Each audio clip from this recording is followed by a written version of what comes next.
여호와께서 주의 모든 원수를 무찌르사 왕으로 궁에 평안히 살게 하신 때에 왕이 선지자 나단에게 이르되 볼지어다 나는 백향목 궁에 살거늘 하나님의 궤는 휘장 가운데 있도다. 나단이 왕께 아뢰되 여호와께서 왕과 함께 계시니 마음에 있는 모든 것을 행하소서 하니라. 그 밤에 여호와의 말씀이 나단에게 임하여 이르시되 가서 내 종 다윗에게 말하기를 여호와께서 이와 같이 말씀하시되 네가 나를 위하여 내가 살 집을 건축하겠느냐.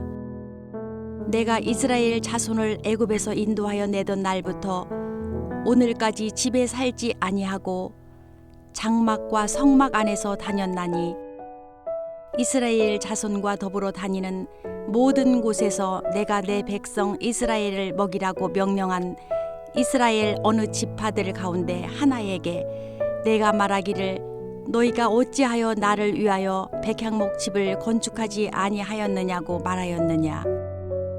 그러므로 이제 내 종 다윗에게 이와 같이 말하라. 만군의 여호와께서 이와 같이 말씀하시기를 내가 너를 목장 곧 양을 따르는 데에서 데려다가 내 백성 이스라엘의 주권자로 삼고 내가 가는 모든 곳에서 내가 너와 함께 있어 내 모든 원수를 내 앞에서 멸하였은즉 땅에서 위대한 자들의 이름같이 내 이름을 위대하게 만들어 주리라. 내가 또 내 백성 이스라엘을 위하여 한 곳을 정하여 그를 심고 그를 거주하게 하고 다시 옮기지 못하게 하며 악한 종류로 전과 같이 그들을 해하지 못하게 하여 전에 내가 사사에게 명령하여 내 백성 이스라엘을 다스리던 때와 같지 아니하게 하고 너를 모든 원수에게서 벗어나 편히 쉬게 하리라. 여호와가 또 내게 이르노니 여호와가 너를 위하여 집을 짓고 내 수완이 차서 내 조상들과 함께 누울 때에 내가 내 몸에서 날 내 씨를 내 뒤에 세워 그의 나라를 견고하게 하리라. 그는 내 이름을 위하여 집을 건축할 것이요 나는 그의 나라 왕위를 영원히 견고하게 하리라. 나는 그에게 아버지가 되고 그는 내게 아들이 되리니 그가 만일 죄를 범하면 내가 사람의 매와 인생의 채찍으로 징계하려니와 내가 내 앞에서 물러나게 한 사울에게서 내 은총을 빼앗은 것처럼 그에게서 빼앗지는 아니하리라. 내 집과 내 나라가 내 앞에서 영원히 보존되고 내 왕위가 영원히 견고하리라 하셨다 하라. 나단이 이 모든 말씀들과 이 모든 계시대로 다윗에게 말하니라. 할렐루야, 토요일 새벽입니다. 오늘도 새벽 말씀 큐티를 통해서 은혜 충만한 하루 되시기를 바랍니다. 다윗이 이제 12지파의 왕으로 세움을 받고 예루살렘 성을 차지하고 언약궤를 옮겨와서 예루살렘 성소에 안치하는 이런 일련의 과정은 다윗의 일생 중에 가장 찬란한 시기였습니다. 다윗은 이때에 하나님께 가장 좋은 집을 바치고 싶었지만 하나님께서는 그것을 거절하셨습니다. 하지만 눈에 보이는 것보다 훨씬 더 중요하고 소중한 것을 다윗은 받게 됩니다. 그것은 바로 하나님의 언약이었습니다. 하나님께서 다윗이 이제 주변 국가들까지 평정하게 하시고 이스라엘을 위협할 만한 세력을 없게 하십니다. 그런데 다윗 마음 가운데는 여전히 걸리는 일이 있었습니다.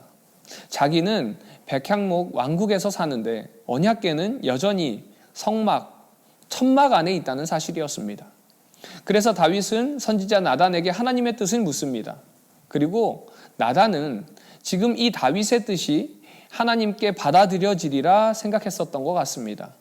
하지만 결국 하나님은 지금까지 장막에 임하셨고 단 한 번도 집을 요구하신 적이 없었음을 말씀하십니다. 그러나 하나님께서는 다윗의 이러한 진실한 마음을 알고 계셨습니다. 그리고 그 마음에 합한 복과 은혜를 약속해 주셨습니다. 하나님은 양을 치던 다윗을 이스라엘의 주권자로 선택해서 세우셨고 어디를 가든지 그와 함께 하셔서 그의 이름을 위대하게 하셨습니다.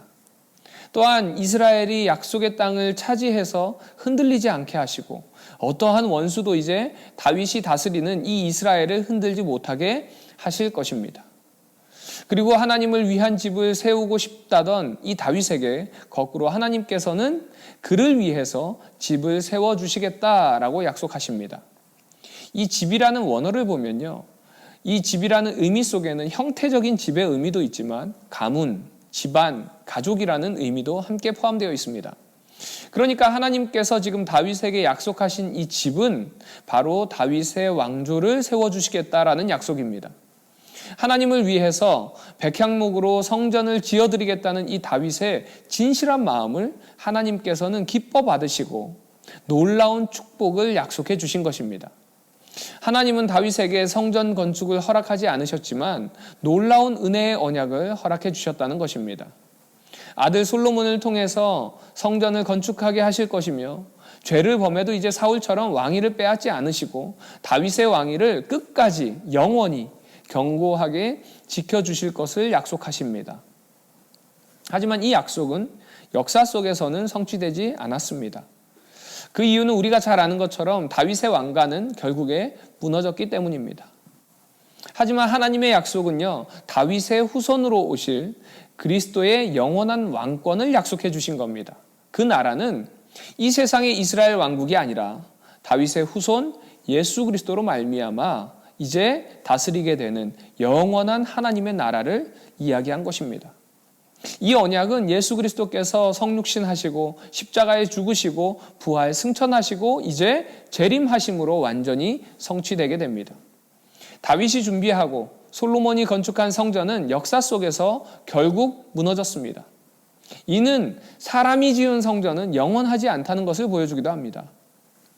또한 진정한 성전의 의미는 하나님이 함께 하시는 이 임마누엘의 상징적 의미였습니다. 그러니까 이 의미는요, 건물이 아니라 우리 안에 성령께서 거하심으로 임마누엘의 복이 우리에게 임하는 것을 의미합니다. 이 성전은 이제 예수님께서 재림하실 때 이 땅에 임하시는 새 예루살렘 성으로 완성되게 됩니다. 새 예루살렘 성 안에는요, 성전이 없습니다.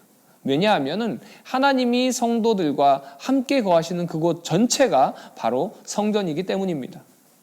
하나님이 다윗에게 약속하신 영원한 왕위는 다윗의 후손이고 영원한 하나님의 나라의 왕이신 예수 그리스도를 통해 성취되었다는 것입니다.